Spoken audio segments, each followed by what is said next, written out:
Sebanyak 49 siswa tingkat SMA di Lembaga Pembinaan Khusus Anak kelas 1 Pak Jo melaksanakan ujian tengah semester yang dilaksanakan dari tanggal 4 sampai 8 Desember 2017. Budi Yuliarno, Kepala Lembaga Pembinaan Khusus Anak kelas 1 Pak Jo mengatakan, untuk total siswa sendiri berjumlah 170 orang dan semua anak penghuni lembaga pembinaan ini wajib untuk bersekolah sesuai dengan umur dan jenjang terakhir.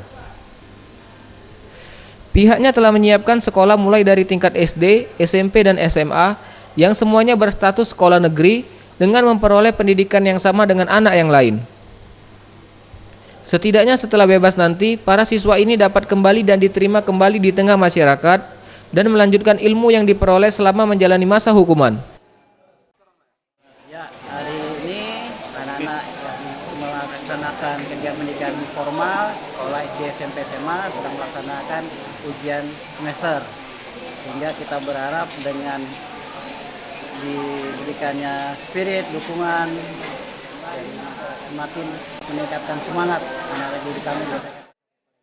Sekolah filial yang berada di Lembaga Pembinaan Khusus Anak kelas 1 Pak Jo ini berstatus sekolah negeri yang menginduk ke SMA Negeri 11 Palembang.